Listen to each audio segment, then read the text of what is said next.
Hello Starcraft enthusiasts, and welcome back to Day 4 of this tournament, SC2casts.com's first invitational, sponsored and brought to you once again by SC2casts.com, your source of info on all the most recent casts, commentators, events, and pro games. I am your host once again, Shiki SC, and this is going to be the ace match, the third and final game between Liquid TLO, spawning as the Yellow Terran in the bottom left-hand corner on Steps of War. So very, very short rush distance on this map, and already his opponent, WhiteRa, the red Protoss, spawning at the top right-hand position, is going to be putting down a proxy, and it is a pylon here just south of the Zelnaga Tower. And with that, he's going to be putting down a gateway and putting on some early pressure. And now it's up to TLO to react and see if he can deal with this. Of course, it was loser picks next map. TLO did lose game 2 on Metalopolis, and that means he chose Steps of War here, so it is once again up to him to take advantage of the map he has picked. His supply depot is finished, his barracks is not started, he is checking for a proxy, but it's not in his base, it is outside of his base. Now, it's not really that much of a difference, but it is about half of the run distance less. The probe is taking a few pot shots at this SCV, just buying some time, maybe stopping some of these SCVs from scouting, because if TLO gets a scout off any time in the next few minutes, he will be able to notice there are no gateways in WhiteRa's base. Duckload Raw, once again, is WhiteRa, and he will expect some kind of cheese play. And no SCVs have left his base quite yet, so he may be in a little bit of trouble. The gateway is just finished, and the first zealot is now being chrono boosted out. WhiteRa is almost supply locked, so he needs to get this pylon down. If the pylon doesn't finish by the time this zealot finishes, which it is not going to, he will be supply locked and still only working off one gateway. I find this kind of peculiar. One gateway proxy, that's kind of rare.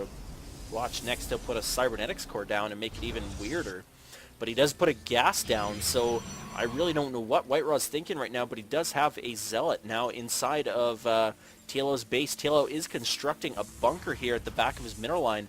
Very, very intelligent play by him, but it is not going to be in range of this gas geyser. So the refinery SCVs that were in there, in the refinery, are going to get taken out. There is one Marine here taking some pot shots off at this zealot, while the SCVs provide a little bit of a meat shield here for the Marines. And it looks like looks to be like TLO is in a decent position now. He has held off a little bit of the rush. There are a couple zealots here still in the base, one flacking away, one retreating to just regenerate his shields. There are two Marines here to defend against these zealots, and this probe trying to be a pesky little probe. And a little bit of repetition there for you. Zealots regaining some of their shields. The Marines need to do a little bit more of a hit and move attack to continually deplete those shields. And it looks like TLO is going to be retreating with his barracks to put on that tech lab, more than likely to get a few stalkers out. Or sorry, not stalkers. Wow, I'm thinking wrong. Need to get a few marauders out, and likely with that concussive shells to help kite these zealots and anything else that he may push out. These SCVs coming forward to be a little bit of a meat shield for the Marines, trying to take out the Zealots, but the Zealots have so much life and shields that it's not going to be very effective. The SCVs are very, very hurt right now. They're in the red. If they could bleed, they would be. I think they're kind of mechanical. Yeah, they are mechanical and biological. How does that work? So they are half and half. So they ooze half blood and half oil. Take it from me, that is what it is. Anyway, Stalker now coming in for WhiteRa. This is going to be a little bit different of a pressure here for WhiteRa, or for TLO. He's going to need to deal with this in a different way. The Stalkers are able to take out Marines quite easily, but he's not even focusing the Marines. He was actually just focusing down the SCV that was low on health, and now he just finishes up the two Marines, and now a Marauder pops out and takes out that Stalker. But another Stalker reinforcing, and he is going to have the upper end. He is going to end this battle with about 10 life, I bet you. Am I close? 4. Oh, SCV trying to come in and clean this up, but that Stalker is going to be able to retreat, almost getting a quick shot off that SCV, trying to be the hero of the team. But TLO is in bad shape. He lost a ton of workers there. He's now down 22 to 12. Even with his mules, that is not going to be good enough. He's going to need to reproduce a lot of those SCVs and get his economy back up and running if he wants to win this. The Marauders need to focus down the slow or the weak Stalkers.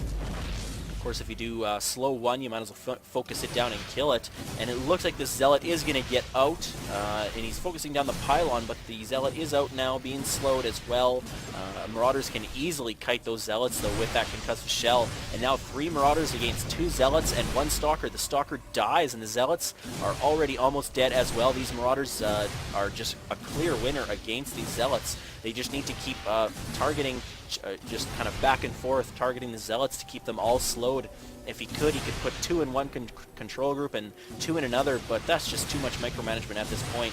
Wow, WhiteRa snuck a pylon up here at the base of almost the choke point of his natural expansion. And, ooh, another Stalker comes out, and there are 2 Zealots, but it looks like he's just going to retreat with these units. He's not going to engage. He knows that these 5 Marauders would easily take out these units. They're on hold position, and they are going to die. WhiteRa takes them off hold position, but it's not going to be in time. WhiteRa is focusing down the weak Marauders. He may get a kill. He does get a kill. Is he going to get a second kill? No, he doesn't. The Zealot is trying to get one final swipe off on this Marauder. TLO needs to micromanage it back a little bit and keep it alive. Probably needs to take out this gateway ASAP. There is no more incoming pressure, but he doesn't know that. He thinks there's still more pressure incoming, so he's going to retreat to regain his footing. I personally would have taken out that warp gate or that gateway. It was warping to or morphing to a warp gate. If you leave that up too long, he may recreate a pylon and get to use that again. Take that 150 minerals away from him ASAP, especially now that you've got so many Marauders. You've got 7. 2 of them are in the red, but still, he's... Oh, no. TLO has supply locked himself. So he's getting Stimpack and trying to get out a Marine here, but and also building a Ghost Academy, so very nice job by him, knowing that he needs to come back and get a caster unit to turn the tide of this battle. The EMP would be a very, very big game turner for him. He is almost caught back up in Harvesters, but if we look at the army tab, WhiteRa's army is just so much more effective with gas. Because of these sentries, that is a phenomenal amount of gas utilized in his composition. If he can have these Zealots absorbing the damage and put up a Guardian Shield, he'll be able to take out these Marauders so easily.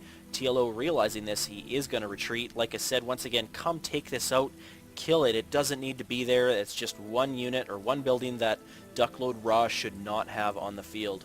But at this point, the game is slowing down a little bit. You see a little more macro play. The Ghost Academy is up. He is trying to put out another Ghost, but he is supply locked once again.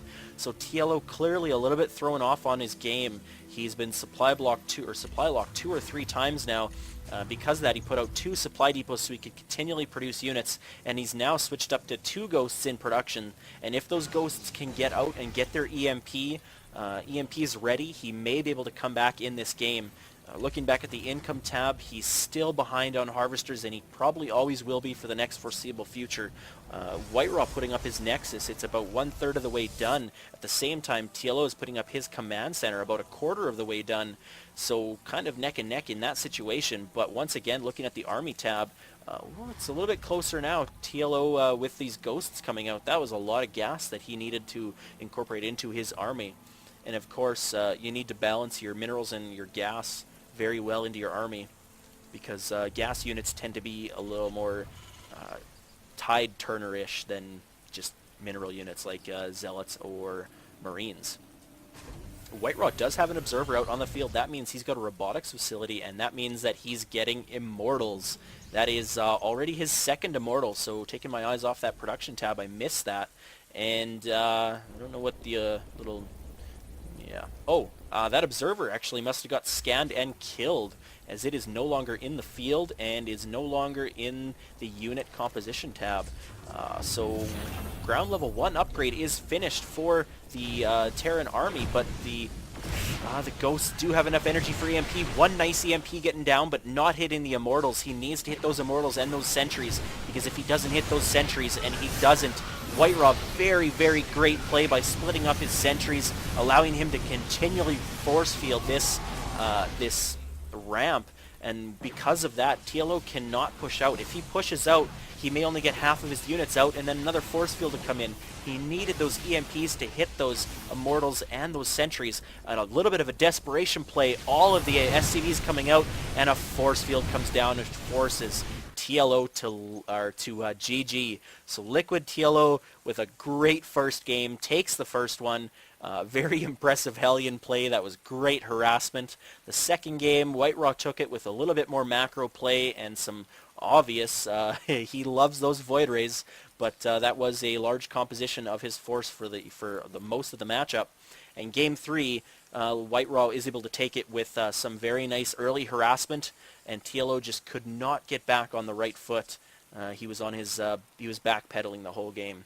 But anyways, that is all for today, and we will have Group B of Day 4 coming for you tomorrow. I can't say who it is, but I hope it's a good matchup.